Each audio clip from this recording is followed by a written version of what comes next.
ओम नमः शिवाय। शिव जी सदा सहाय। ओम नमः शिवाय। गुरु जी सदा सहाय। ओम नमः शिवाय। शिव जी सदा सहाय। ओम नमः शिवाय। गुरु जी सदा सहाय। ओम नमः शिवाय। शिव जी सदा सहाय। ओम नमः शिवाय। गुरु जी सदा सहाय। ओम नमः शिवाय। शिव जी सदा सहाय। ओम नमः शिवाय। गुरु जी सदा सहाय। ओम नमः शिवाय।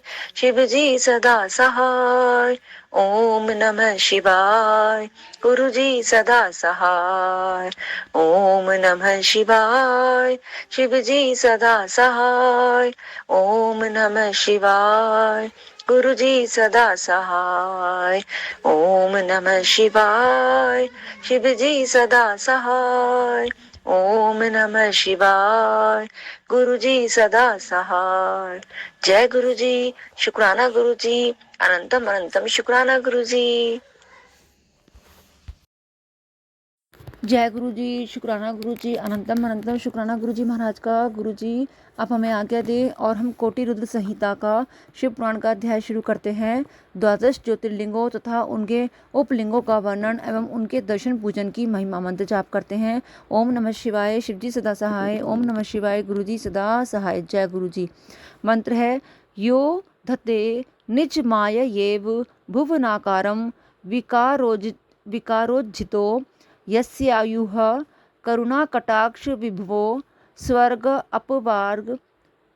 अपवर्गभिदो प्रत्यग बोध सुखाद्वयं हृदयि सदा पश्यन्ति यं योगिन सत्स्मे शैलसुता चित्तार्धवपुषे शश्वन नमस्ते जसे। जो निर्विकार होते हुए भी अपनी माया से ही विराट विश्व का आकार धारण कर लेते हैं, स्वर्ग और अपवर्ग मोक्ष जिनके कृपा कटाक्ष के ही वैभव बताए जाते हैं, तथा योगीजन जिन्हें सदा अपने हृदय के भीतर अद्वितीय आत्मज्ञानानंद स्वरूप में ही दिखते हैं, उन तेजों में भगवान शंकर को, जिनका आधा शरीर शैल राजकुमारी पार्वती से सुशोभित है, निरंतर मेरा नमस्कार है। कृपाललित वीक्षणं स्मित मनोयग वक्त्राम्बुजं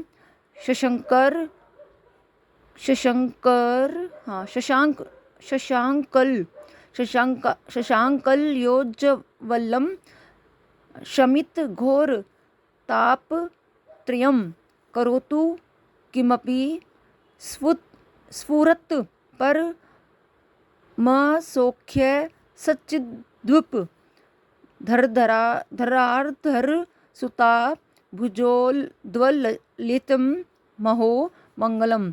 जिसकी कृपा पूर्ण चितवन बड़ी ही सुंदर है, जिसका मुखार विंद मंद मुस्कान की छटा से अत्यंत मनोहर दिखाई देता है, जो चंद्रमा की कला से परम उज्जवल है, जो आध्यात्मिक आदि तीनों पापों को शांत कर देने में समर्थ है, जिसका स्वरूप सचिन में एवं परमानंद रूप से प्रकाशित होता है, तथा जो गिरिराज नंदिनी पार्वती के भुजपाश से आविष्टित है, वह शिव नामक कोई अनिर्वचनीय तेजः पुंज सबका मंगल करे।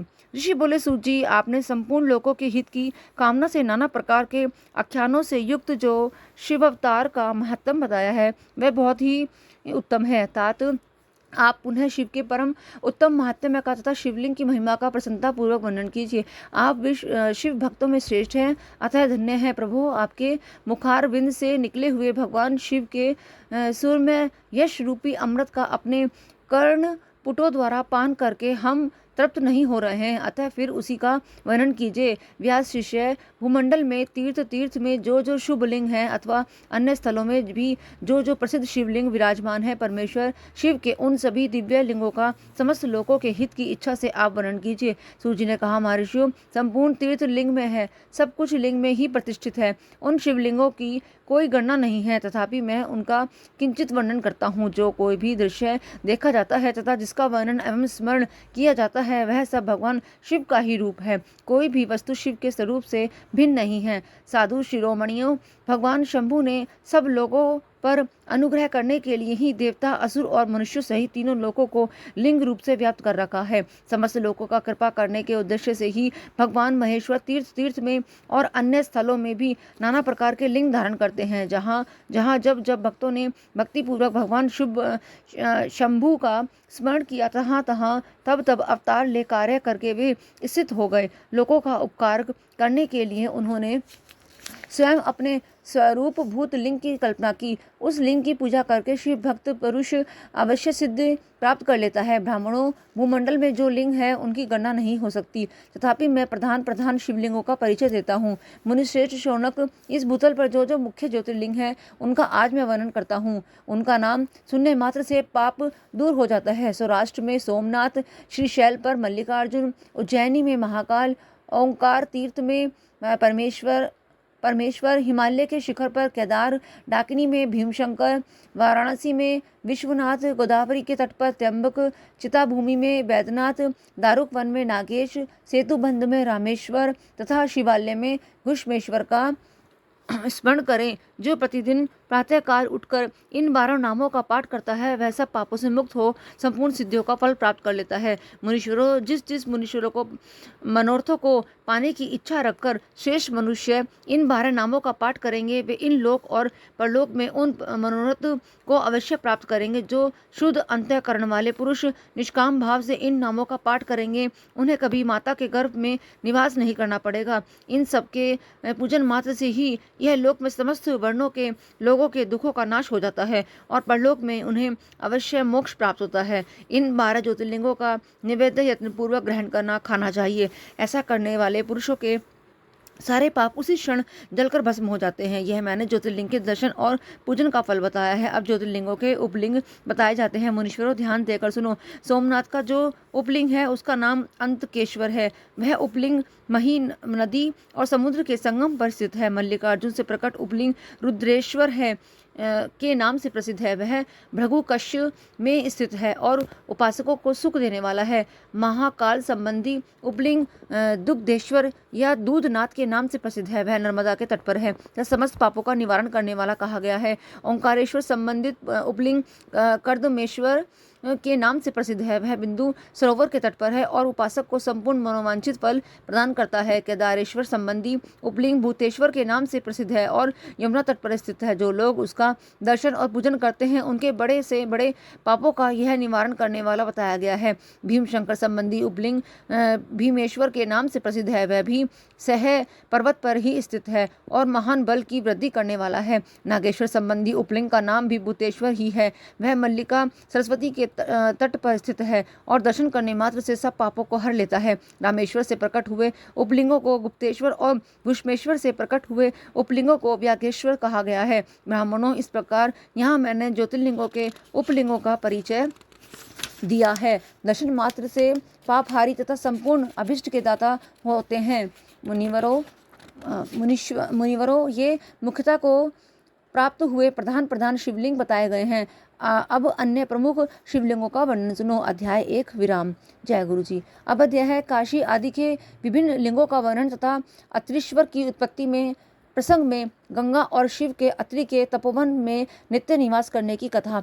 सूजी कहते हैं, मुनीश्वरों, गंगा जी के तट पर मुक्तिदायिनी काशीपुरी सुप्रसिद्ध है। वह भगवान शिव की निवास स्थली मानी गई है। उसे शिवलिंगमयी है ही समझना चाहिए। इतना कहकर सूत जी ने काशी के अभिमुक्त कृतिवासेश्वर, तिलभांडेश्वर, दशाश्वमेघ आदि और गंगा सागर आदि के संगमेश्वर, भूतेश्वर, नारीश्वर, वटुकेश्वर, पुरेश्वर, सिद्धनाथेश्वर, दूरेश्वर, श्रृंगेश्वर, वैद्यनाथ, जपेश्वर, गोपेश्वर, रंगेश्वर, वामेश्वर, नागेश, कामेश, विमलेश्वर, प्रयाग के ब्रह्मेश्वर, सोमेश्वर, भारद्वाजेश्वर, शूल टंकेश्वर, महाद्वेश तथा अयोध्या के नागेश आदि अनेक प्रसिद्ध शिवलिंगों का वर्णन करके अत्रीश्वर की कथा के प्रसंग में यह बतलाया कि अत्रि पत्नी अनसुईया पर कृपा करके गंगा जी वहाँ पधारी। अनसुईया ने गंगा जी से सदा वहाँ निवास करने के लिए प्रार्थना की। तब गंगा जी ने कहा, अनसुए, यदि तुम 1 वर्ष तक की हुई शंकर जी की पूजा और पति सेवा का फल मुझे दे दो तो मैं देवताओं का उपकार करने के लिए यहाँ सदा ही स्थित रहूंगी। पतिव्रता का दर्शन करके मेरे मन को जैसी प्रसन्नता होती है वैसी दूसरे उपायों से नहीं होती। सती अनसुईये, यह मैंने तुमसे सच्ची बात कही है। पतिव्रता स्त्री का दर्शन करने से मेरे पापों का नाश हो जाता है, क्योंकि मैं विशेष शुद्ध हो जाती हूँ, क्योंकि पतिव्रता नारी पार्वती के समान पवित्र होती है। अतः यदि तुम जगत का कल्याण करना चाहती हो और लोक हित के लिए मेरी मांगी हुई वस्तु मुझे दे देती हो तो मैं अवश्य ही यहाँ स्थिर रूप से निवास करूंगी। सूजी कहते हैं, मुनियों, गंगा जी की यह बात सुनकर पतिव्रता अनसुईया ने वर्ष भर का वह सारा पुण्य उन्हें दे दिया। अनसुईया के पतिव्रत संबंधी उन महान कर्मों को देखकर भगवान महादेव जी भी प्रसन्न हो गए और पार्थिव लिंग से तत्काल प्रकट हो उन्होंने साक्षात दर्शन दिया। शंभु बोले, साध्वी अनुसुईये, तुम्हारा यह कर्म देखकर मैं बहुत प्रसन्न हूँ। प्रिय पतिव्रते, वर मांगो, क्योंकि तुम मुझे बहुत ही प्रिय हो। उस समय वे दोनों पति पत्नी अद्भुत सुंदर आकृति एवं पंचमुख आदि से युक्त भगवान शिव को वहाँ प्रकट हुआ देख बड़े विस्मय हुए। उन्होंने हाथ जोड़ नमस्कार और स्तुति करके बड़े भक्ति भाव से भगवान शंकर का पूजन किया। फिर उन लोक कल्याणकारी शिव से कहा। ब्राह्मण दंपति बोले, देवेश्वर, यदि आप प्रसन्न हैं और जगदम्बा गंगा भी प्रसन्न है तो आप इस तपोवन में निवास कीजिए और समस्त लोगों के लिए सुखदायक हो जाइए। तब गंगा और शिव दोनों ही प्रसन्न हो उस स्थान पर जहाँ वे ऋषि शिरोमणि रहते थे प्रतिष्ठित हो गए। इन्हीं शिव का नाम वहाँ अत्रीश्वर हुआ। अध्याय 2 से 4 विराम। जय गुरु जी।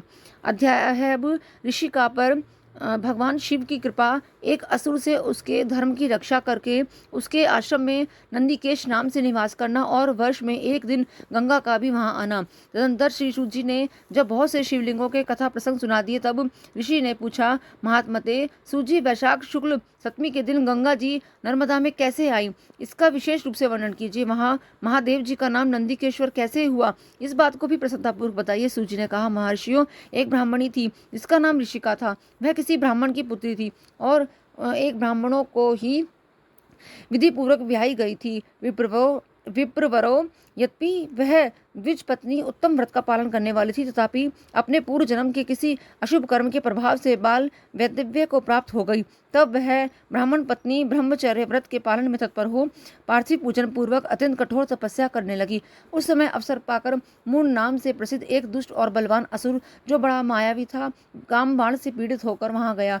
उस अत्यंत सुंदरी कामनियों को तपस्या करती देखकर वह असुर उसे नाना प्रकार के लोभ दिखाता हुआ उसके साथ संभोग की याचना करने लगा। मुनीश्वरों, परंतु उत्तम व्रत का पालन करने तथा शिव के ध्यान में तत्पर रहने वाली वह साध्वी नारी काम भाव से उस पर दृष्टि न डाल सकी। तपस्या में लगी हुई उस ब्राह्मणी ने उस असुर का सम्मान नहीं किया, क्योंकि वह अत्यंत तपोनिष्ठ और शिव ध्यान परायण थी। वह कृशांगी युवती से तिरस्कृत हो उस दैत्यराज मूढ़ ने उसके ऊपर क्रोध प्रकट किया और फिर अपना विकट रूप उसे दिखाया। इसके बाद वह उस दुष्टात्मा ने भयदायक दुर्वचन कहा और उस ब्राह्मण पत्नी को बारंबार त्रास देना आरंभ किया। उस समय वह उसके भय से थर्रा उठी और उनके अनेक बार स्नेहपूर्वक शिव की पुकार करने लगी। उस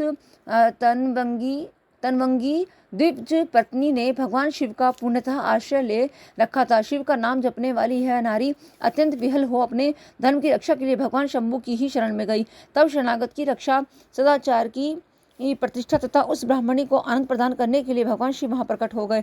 भक्त वत्सल परमेश्वर शंकर ने उस काम विहल दैत्यराज मूढ़ को तत्काल भस्म कर दिया और ब्राह्मणी की और कृपा दृष्टि से देखकर भक्त की रक्षा के लिए तदचित हो गया। वर मांगो। महेश्वर का यह वचन सुनकर उस साध्वी ब्राह्मण पत्नी ने उनके उस आनंदजनक मंगलमय स्वरूप का दर्शन किया। फिर सबको सुख देने वाले परमेश्वर शंभु को प्रणाम करके शुद्ध अंतःकरण वाली उस साध्वी ने हाथ जोड़कर मस्तक झुकाकर उनकी स्तुति की। ऋषिका बोली, देव देव महादेव, शरणागत वत्सल, आप दीन बंधु हैं, भक्तों की सदा रक्षा करने वाले ईश्वर हैं। आपने मूढ़ नामक असुर से मेरे धर्म की रक्षा की है, क्योंकि आपके द्वारा यह दुष्ट असुर मारा गया है। ऐसा करके आपने संपूर्ण जगत की रक्षा की है। अब आप मुझे अपनी चरणों की परम उत्तम एवं अनन्य भक्ति प्रदान कीजिए। नाथ, यही मेरे लिए वर है, किससे अधिक और क्या हो सकता है। प्रभु महेश्वर, मेरी दूसरी प्रार्थना भी सुनिए। आप लोगों के उपकार के लिए यहाँ सदा स्थित रहिए। महादेव जी ने कहा, ऋषिके, तुम सदाचारिणी और विशेषतः मुझ में भक्ति रखने वाली हो। तुमने मुझसे जो जो वर मांगे हैं वह सब मैंने तुम्हें दे दिए। ब्राह्मणों, इसी बीच में श्री विष्णु और ब्राह्मण आदि देवता वहां भगवान शिव का आविर्भाव हुआ। जान हर्ष से भरे हुए आए और अत्यंत प्रेम पूर्वक शिव को प्रणाम करके उन सब ने उनका भली भांति पूजन किया। फिर शुद्ध हृदय से हाथ जोड़कर मस्तक झुकाकर उनकी स्तुति भी की। इसी समय साध्वी देव नदी गंगा उस ऋषिका के उसके भाग्य की सराहना करती हुई प्रसन्नचित हो बोली। गंगा ने कहा, ऋषिके, वैशाख मास में एक दिन यहाँ रहने के लिए मुझे भी तुम्हें वचन देना चाहिए। उस दिन मैं भी इस तीर्थ में निवास करना चाहती हूँ। सूची कहते हैं, महर्षियों, गंगा जी की यह बात सुनकर उत्तम व्रत का पालन करने वाली सती साध्वी ऋषिका ने लोकहित के लिए प्रसन्नतापूर्वक कहा, बहुत अच्छा, ऐसा हो। भगवान शिव ऋषिका को आनंद प्रदान करने के लिए अत्यंत प्रसन्न हो उस पार्थिव लिंग में अपने पूर्ण अंश से विलीन हो गए। यह देख सब देवता आनंदित हो शिव तथा ऋषिका की प्रशंसा करने लगे और अपने अपने धाम को चले गए। उस दिन से नर्मदा का वह तीर्थ एक ऐसा उत्तम और पावन हो गया तथा संपूर्ण पापों का नाश करने वाले शिव वहाँ नंदिकेश के नाम से विख्यात हुए। गंगा भी प्रतिवर्ष वैशाख मास की 7वीं के दिन शुभ की इच्छा से अपने उस पाप को धोने के लिए वहां जाती है और मनुष्य से वह ग्रहण किया करती है। अध्याय 5 से 7 विराम। जय गुरु जी। अब अध्याय है प्रथम ज्योतिर्लिंग सोमनाथ के प्रादुर्भाव की कथा और उसकी महिमा। तदनंतर कपिला नगरी के कालेश्वर, रामेश्वर आदि की महिमा बताते हुए सूची ने समुद्र के तट पर स्थित गोकर्ण क्षेत्र के शिवलिंगों की महिमा का वर्णन किया। फिर महाबल नामक शिवलिंग का अद्भुत महात्म्य सुनाया। अन्य बहुत से शिवलिंगों की विचित्र महात्म्य कथा का वर्णन करने के पश्चात ऋषियों के पूछने पर वह ज्योतिर्लिंगों का वर्णन करने लगे। सूची बोले, ब्राह्मणों, मैंने सदगुरु से जो कुछ सुना है वह ज्योतिर्लिंगों का महात्म्य तथा उनके प्राकट्य का प्रसंग अपनी बुद्धि के अनुसार संक्षेप में ही सुनाऊंगा। तुम सब लोग सुनो। मुने ज्योतिर्लिंगों में सबसे पहले सोमनाथ का नाम आता है, अतः पहले उन्हीं के महात्म्य को सावधान होकर सुनो। मुनीश्वरों, महामना प्रजापति दक्ष ने अपनी अश्विनी आदि 27 कन्याओं का विवाह चंद्रमा के साथ किया था। चंद्रमा को स्वामी के रूप में पाकर वे दक्ष कन्याएं विशेष शोभा पाने लगी तथा चंद्रमा भी उन्हें पत्नी के रूप में पाकर निरंतर सुशोभित होने लगे। उन सब पत्नियों में भी जो रोहिणी नाम की पत्नी थी, एकमात्र वही चंद्रमा को जितनी प्रिय थी उतनी दूसरी कोई पत्नी कदापि प्रिय नहीं हुई। इससे दूसरी स्त्रियों को बड़ा दुख हुआ। वे सब अपने पिता की शरण में गईं। वहां जाकर उन्होंने भी जो दुख था उससे पिता को निवेदन किया।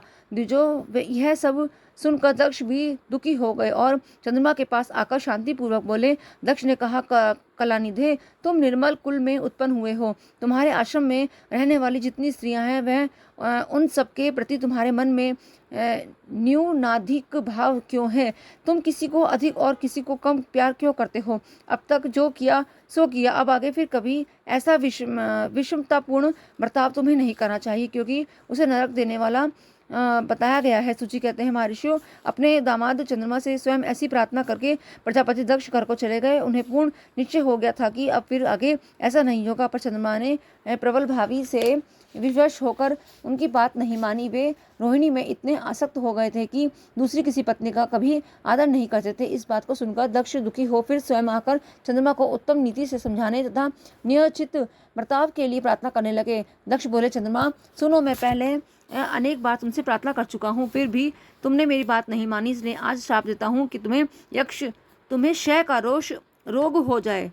तुम्हें क्षय का रोग हो जाए। सूची कहते हैं, दक्ष के इतना कहते ही क्षण भर में चंद्रमा क्षय रोग से ग्रस्त हो गए। उनके क्षीण होते ही उस समय सब और महान हाहाकार मच गया। सब देवता और ऋषि कहने लगे कि हाय हाय, अब क्या करना चाहिए? चंद्रमा कैसे ठीक होंगे? मुने इस प्रकार दुखों में पड़कर वे सब लोग बहुत विह्वल हो गए। चंद्रमा ने इंद्र आदि सभी देवताओं तथा ऋषियों को अपनी अवस्था सूचित की। तब इंद्र आदि देवता तथा विशिष्ट आदि ऋषि ब्रह्मा जी की शरण में गए। उनकी बात सुनकर ब्रह्मा जी ने कहा कि देवताओं, जो हुआ सो हुआ, अब वह निश्चय ही पलट नहीं सकता, अतः इसके निवारण के लिए तुम्हें एक उत्तम उपाय बताता हूँ, आदरपूर्वक सुनो। चंद्रमा देवताओं के समान प्रभास नामक शुभ क्षेत्र में जहाँ और वहाँ मृत्युंजय मंत्र का विधि पूर्वक अनुष्ठान करते हुए भगवान शिव की आराधना करें। अपने सामने शिवलिंग की स्थापना करके वहाँ चंद्रदेव नित्य तपस्या करें। इससे प्रसन्न होकर शिव उन्हें क्षय रहित कर देंगे। तब देवताओं तथा ऋषियों के कहने से ब्रह्मा जी की आज्ञा के अनुसार चंद्रमा ने वहाँ 6 महीने तक निरंतर तपस्या की। मृत्युंजय मंत्र के भगवान वृषभध्वज का पूजन किया। 10 करोड़ मंत्र का जप और मृत्युंजय का ध्यान करते हुए चंद्रमा और स्थित चित्त होकर लगातार खड़े रहे। उन्हें तपस्या करते देखकर भक्त वत्सल भगवान शंकर प्रसन्न हो उनके सामने प्रकट हो गए और अपने भक्त चंद्रमा से बोले। शंकर जी ने कहा, चंद्रदेव तुम्हारा कल्याण हो, तुम्हारे मन में जो अभिष्ट हो वह वर मांगो, मैं प्रसन्न हूँ, तुम्हें संपूर्ण उत्तम वरदान प्रदान करूंगा। चंद्रमा बोले, देवेश्वर यदि आप प्रसन्न हैं तो मेरे लिए क्या असाध्य हो सकता है। तथापि प्रभु शंकर आप मेरे शरीर के इस क्षय रोग का निवारण कीजिए, मुझसे जो अपराध बन गया हो उसे क्षमा कीजिए। शिव जी ने कहा कि चंद्रदेव एक पक्ष में प्रतिदिन तुम्हारी काया क्षीण हो और दूसरे पक्ष में फिर वह निरंतर बढ़ती रहे। स्वतंत्र चंद्रमा ने भक्ति भाव से भगवान शंकर की स्तुति की। इससे पहले निराकार होते हुए भी वे भगवान शिव फिर साकार हो गए। देवताओं पर प्रसन्न हो उस क्षेत्र के महात्म्य को बढ़ाने तथा चंद्रमा के यश का विस्तार करने के लिए भगवान शंकर उन्हीं के नाम पर महासोमेश्वर कहलाए और सोमनाथ के नाम से तीनों लोकों में विख्यात हुए। ब्राह्मणों सोमनाथ का पूजन करने से वे उपासक के क्षय तथा कोढ़ आदि रोगों का नाश कर देते हैं। ये चंद्रमा धन्य है, कृतकृत्य है, जिनके नाम से तीनों लोकों के स्वामी साक्षात भगवान शंकर भूतल को पवित्र करते हुए प्रभास क्षेत्र में विद्यमान है। वहीं संपूर्ण देवताओं ने सोम कुंड की भी स्थापना की है, जिसमें शिव और ब्रह्मा का सदा निवास माना जाता है। चंद्रकुंड इस भूतल पर पापनाशन तीर्थ के रूप में प्रसिद्ध है। जो मनुष्य उसमें स्नान करता है वह सब पापों से मुक्त हो जाता है। क्षय आदि जो असाध्य रोग होते हैं वे सब उस कुंड में 6 मास तक स्नान करने मात्र से नष्ट हो जाते हैं। मनुष्य जिस फल के उद्देश्य से इस उत्तम तीर्थ का सेवन करता है उस फल को सर्वथा प्राप्त कर लेता है, इसमें संशय नहीं है। चंद्रमा निरोग होकर अपना पुराना कार्य संभालने लगे। इस प्रकार मैंने सोमनाथ की उत्पत्ति का सारा प्रसंग सुना दिया। मुनीश्वरों, इस तरह सोमेश्वर लिंग का प्रादुर्भाव हुआ है। जो मनुष्य सोमनाथ के प्रादुर्भाव की इस कथा को सुनता अथवा दूसरों को सुनाता है वह संपूर्ण अभिष्ट को पाता है और संपूर्ण सब पापों से मुक्त हो जाता है। अध्याय 8 से 14 विराम। जय गुरु जी।